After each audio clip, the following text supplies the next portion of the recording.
Certains récits et certains témoignages bouleversent notre paradigme scientifique et les expériences de mort imminente sont sans doute les expériences les plus fascinantes qui soient.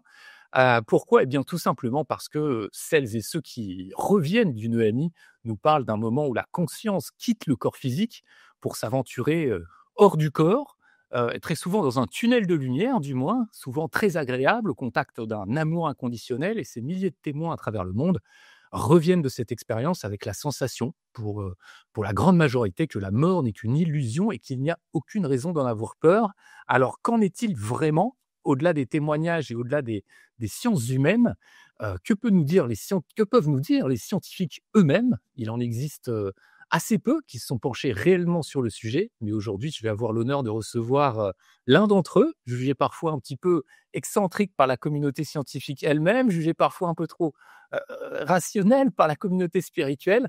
On peut lui attribuer une chose: c'est un homme en quête de vérité, et on aime ça avec Inexploré. Donc c'est un plaisir pour moi d'accueillir dans un instant Steven Lorez afin de discuter sans aucun tabou de la conscience et des expériences de mort.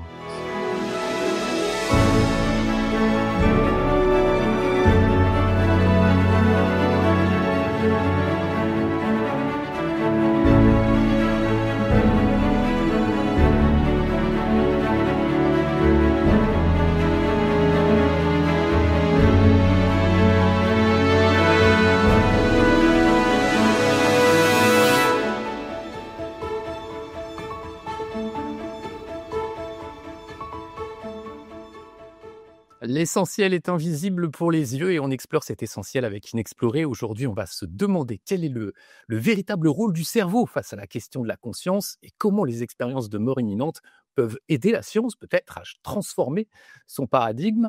Bienvenue dans ce nouveau podcast. On est ensemble pour une petite heure. Je suis Sébastien Lévy, cofondateur et directeur de l'aventure Inexploré. Et aujourd'hui, j'ai donc le plaisir d'accueillir le professeur Steven Lorez. Bonjour Steven. Bonjour Sébastien. Alors, très bien, et vous? Ça va. C'est des questions importantes, hein. On va parler de la mort, je comprends, mais c'est important de bien profiter de ce cadeau qui est la vie. C'est vrai, c'est vrai. C'est des questions qui peuvent bouleverser un être humain et on va le voir dans un instant. Alors, pour vous présenter succinctement, vous êtes, à la fois directeur de recherche au FNRS, fondateur du Coma Science Group à l'université de Liège. Vous avez publié, plus de 500 articles et dernièrement, vous publiez un livre intitulé «L'expérience de mort imminente» aux éditions Odile Jacob. Je sais que vous avez au moins 3 casquettes, celle du scientifique, celle du médecin, celle de l'être humain aussi. Et j'ai une première question déjà pour vous. Pourquoi cette passion depuis des années et des années, pour la question de la conscience et des expériences de mort imminente? Alors, pourquoi s'intéresser à ce grand mystère qui est notre univers intérieur? Ben, je pense que médecin, neurologue qui travaille aux soins intensifs, en rééducation, confronté à des personnes qui ont des traumatismes crâniens très, très sévères, des hémorragies cérébrales survivant d'arrêt cardiaque. Et quand je suis au bord du lit avec une personne dite inconsciente dans le coma, mais très tôt dans ma carrière, j'avais une frustration. Qu'est-ce que je peux vraiment dire? Parce que j'étais bien conscient de mes biais, la limitation de faire des inférences sur une réaction motrice. Donc, par définition, on ne peut pas communiquer avec ces personnes et je regarde leurs mouvements. Et donc, c'était très vite très clair qu'il y avait une valeur ajoutée pour la neuroimagerie. Pour Là, vous aller parlez des personnes qui sont du coup dans le coma, c'est ça? C'est ça. Donc, j'ai créé le Coma Science Group, en effet, à l'université de Liège pour justement utiliser cette technologie. Hein. À l'époque, c'était très nouveau. Le PET scan, on injecte du sucre marqué, on va voir qu'est-ce qui se passe dans le cerveau. Maintenant, c'est l'IRM fonctionnel, l'électroencéphalographie avec 256 électrodes pour justement aller plus loin et voir qu'est-ce qui se passe dans le cerveau. Et pas uniquement d'ailleurs dans le coma, mais aussi en anesthésie générale, quand on donne des psychédéliques, Qu'est-ce qui se passe en méditation? C'était l'autre livre, hein, la méditation, c'est bon pour le cerveau. Le sommeil, le rêve, qui est devenu aussi un livre. Et donc ici, ben, ce grand mystère quand même, ce point de non-retour, la mort. Et c'est quelque chose parce que vous avez mentionné l'équipe en Belgique. Maintenant, je vous parle du Canada. Donc là, je suis au chalet à côté du Saint-Laurent parce qu'on a une chaire d'excellence pour étudier la neuroplasticité. Donc, c'est comment ce cerveau peut faire face justement à ces grands défis.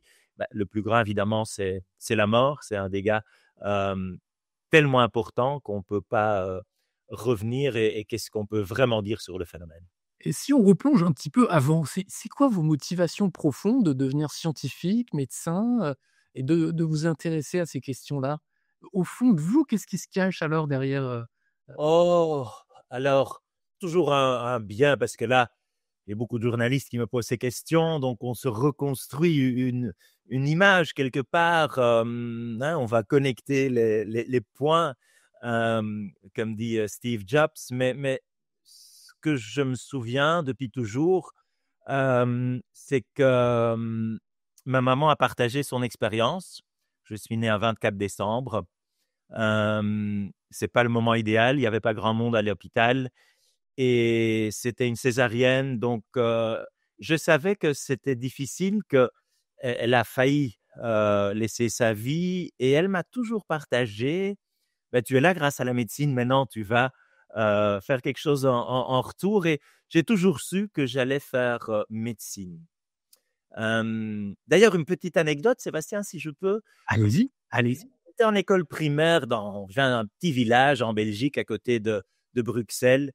Et un jour, l'instituteur demande: «Ben, écoutez, les garçons», parce qu'il n'y avait qu'une fille, qu'est-ce que vous allez faire après? Donc, il y en a un policier, pompier, moi, médecin, il y a un autre avocat, architecte. Et il a dit: écoutez, les enfants, il n'y a personne ici qui va faire l'université. Donc ça, c'était wow, je me souviens. J'ai dit à ma maman à l'époque, bah voilà, mon rêve. Donc là, je me suis dit, il faut pas casser le rêve d'un enfant. Et je crois beaucoup, beaucoup dans la motivation encore maintenant quand je cherche des personnes pour rejoindre l'équipe, des brillants cerveaux, des scientifiques, des cliniciens. Donc ce rêve, il a toujours été là de devenir médecin. Je l'ai rencontré par après, d'ailleurs, l'instituteur avec tous mes diplômes. Et c'était quand même. Oui, mais vous n'avez pas fini votre petite anecdote parce que effectivement, votre mère elle-même a vécu, c'est ça, une expérience de mort imminente. En tout cas, elle vous l'a partagé des années plus tard? Oui, c'est ça. Ça, c'est vraiment plus tard, comme très souvent, hein, des personnes qui ont une réserve, euh, peur d'être pris pour fou. J'ai encore beaucoup maintenant de patients quand même qui me disent: ben, docteur, vous êtes le premier à qui que je dis. Donc ça, c'est venu beaucoup plus tard et c'est comme ça que je commence le livre.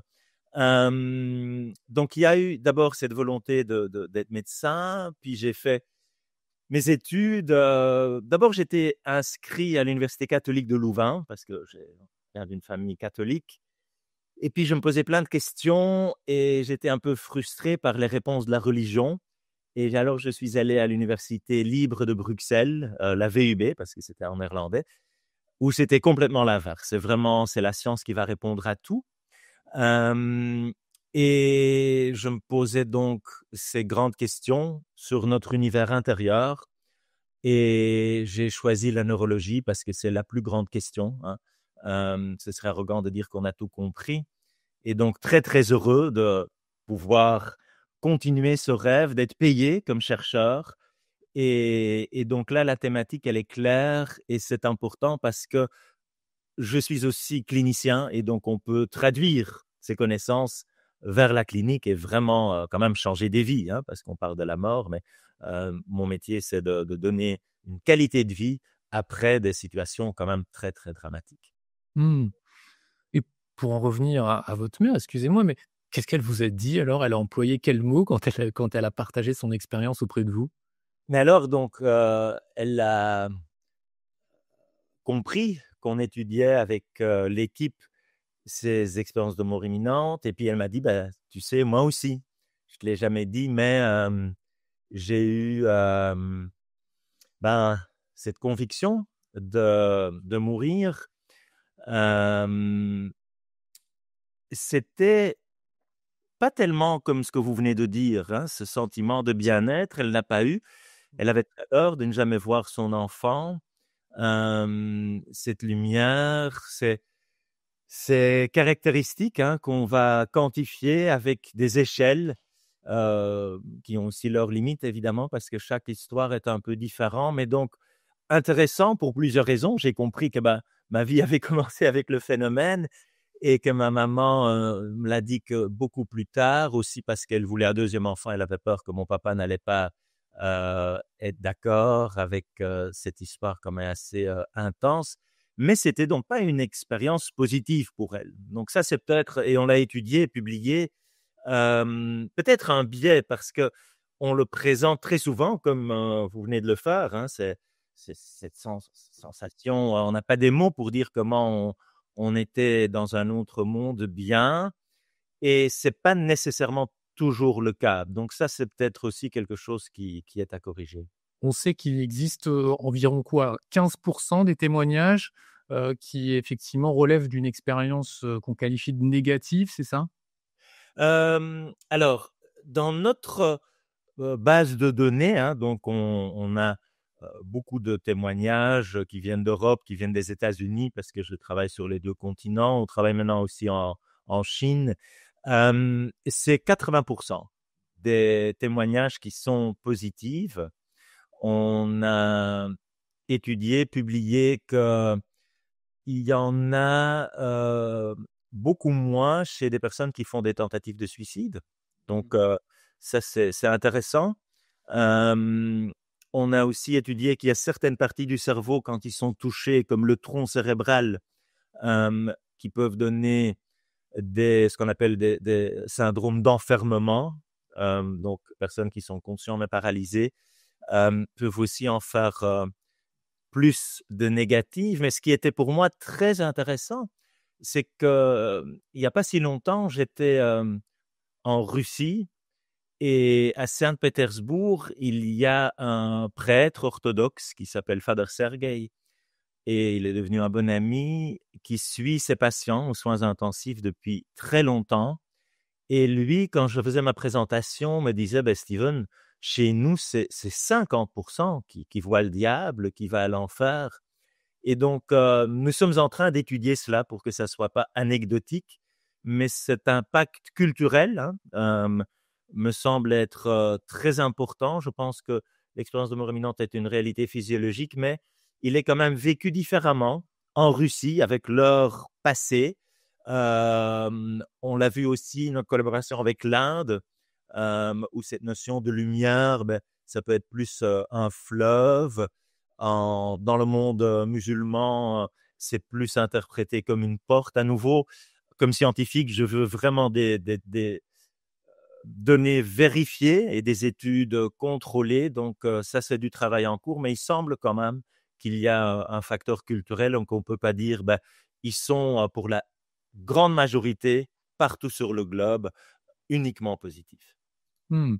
Justement, en tant que chercheur, comment vous regardez, si je puis dire, les éléments récurrents d'une expérience de mort imminente? Quel point de vue vous portez sur, ce tunnel, cette lumière, ces différents personnages qui vont arriver, ces contacts, cette paix, cet amour ou au contraire, ce côté assez sombre qui peut ressortir? Vous parliez du diable et cetera, alors c'est peu fréquent mais ça arrive. Comment vous regardez ça d'un point de vue effectivement, neuroscientifique?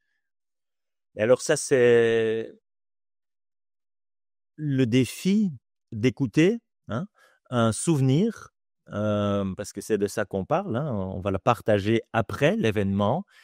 C'est important d'être à l'écoute. C'est aussi ce que je fais comme médecin, hein. Quand vous venez me trouver, vous dites: «J'ai mal à la tête», bah, je vais vraiment essayer de comprendre, mais c'est quoi votre douleur? Parce que vous êtes le seul à le ressentir. Donc ça, c'est très, très important. Et évidemment, on peut avoir des biais, hein. Je pense qu'il faut se rendre compte qu'on a quand même un sort de cadre qui peut, en fait, c'est assez polarisé malheureusement, hein. Toutes les sens, vous voulez dire? Ben donc, comme vous avez, je connais aussi votre émission et ceux qui nous regardent, vous avez dit, ben, on est convaincu que la conscience est ailleurs, que pour ceux qui sont religieux, ça peut être l'âme qui quitte le corps. Hein, c'est une vision. Historiquement, on appelait ça dualiste, hein, qu'il y a vraiment deux choses, la matière et puis quelque chose d'autre. On peut parler de conscience cosmique. Enfin, on a cette vision qu'il peut y avoir pensée, perception, émotion qui n'ont rien à voir avec ce qui se passe dans le cerveau. Et puis, il y a la vision neuroscientifique, je dirais classique, pour dire ben, la conscience est une fonction émergente. Hein, donc, c'est ces millénaires de connexions dans une soupe de neurotransmetteurs.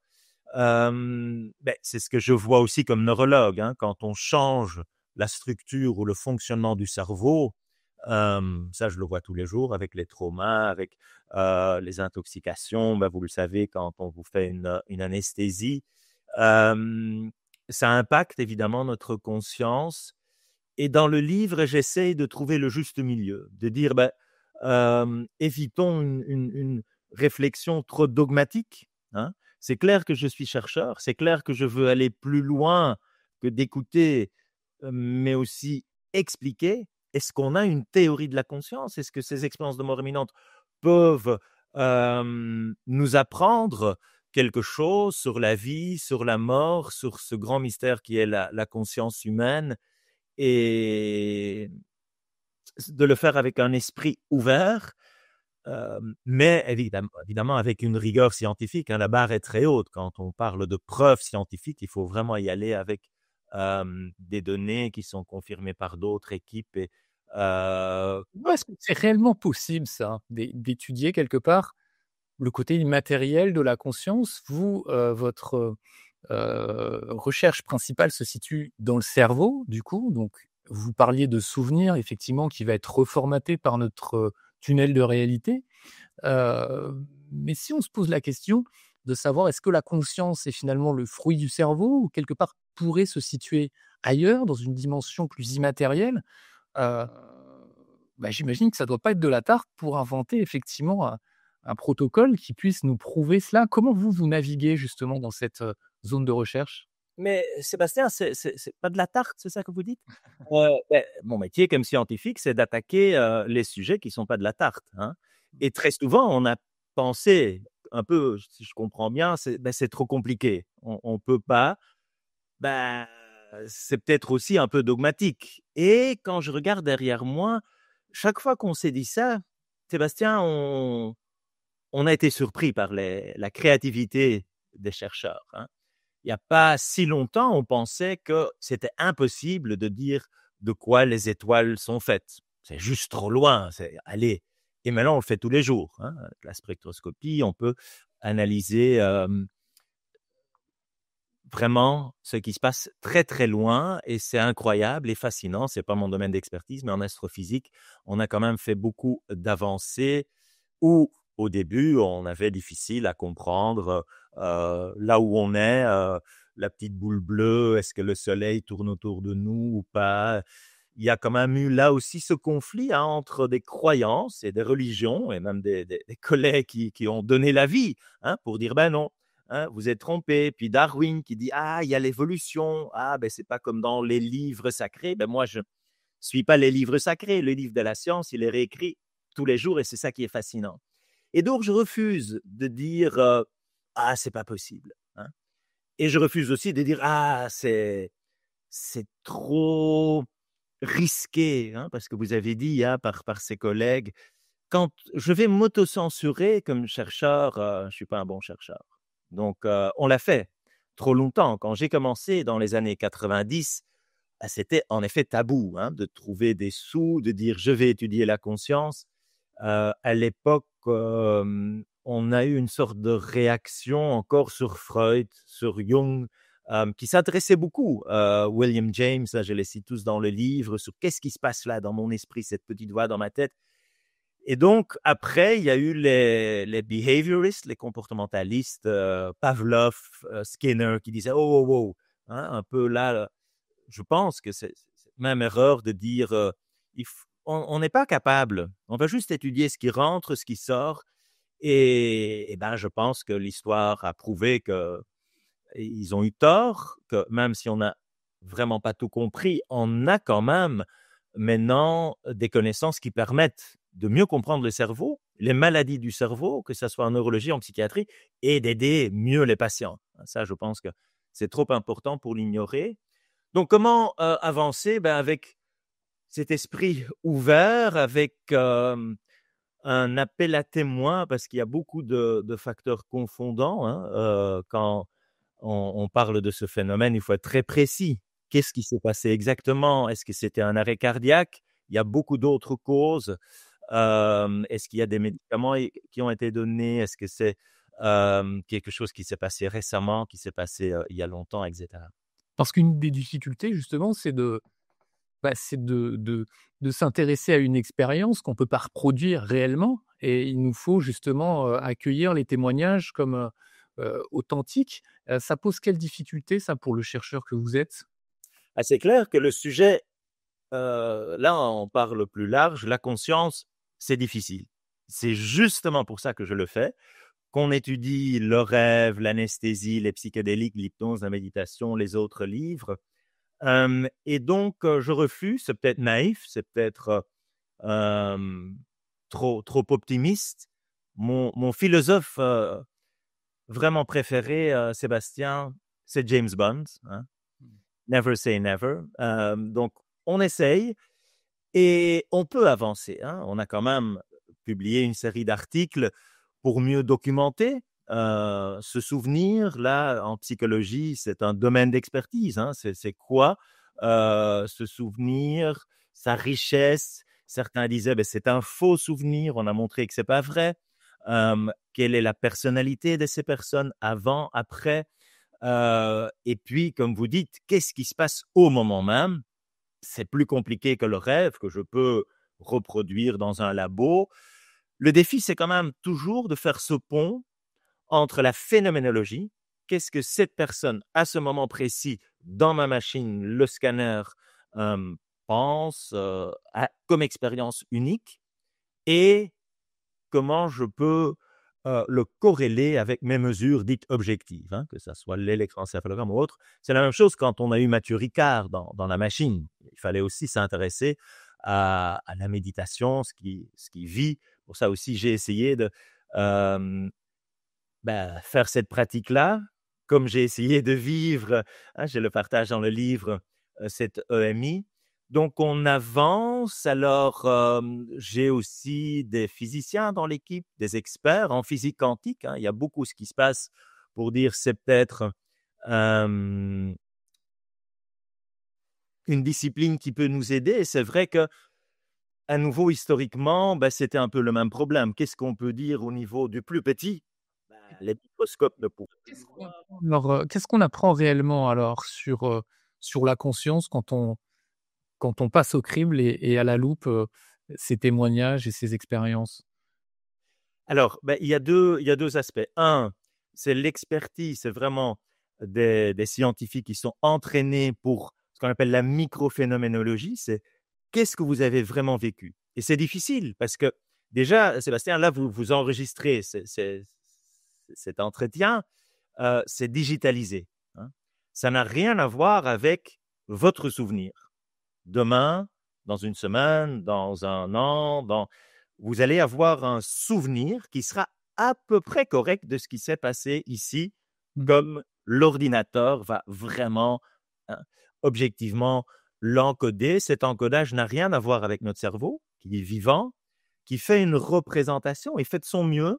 Il y a des biais, il faut les connaître. C'est ça que j'essaye de partager dans le livre parce que c'est mon expertise comme scientifique du cerveau, hein. Il y a beaucoup de choses à apprendre là. Et puis de faire des mesures comme on l'a fait. On peut regarder aux soins intensifs ceux qui survivent l'expérience et qui disent hey, j'ai un souvenir, j'ai une expérience de mort imminente. On peut voir des petites cicatrices, on peut essayer d'avancer. On a une série d'hypothèses, hein, pour toutes ces différentes caractéristiques qui sont quand même différents aussi des films d'Hollywood, hein. Par exemple, voir le film de sa vie, il est beaucoup moins fréquent en réalité que ce qu'on voit dans les films. Euh, Et puis aussi, le but ultime, c'est de venir avec une théorie de la conscience qui explique, qui fait des prédictions.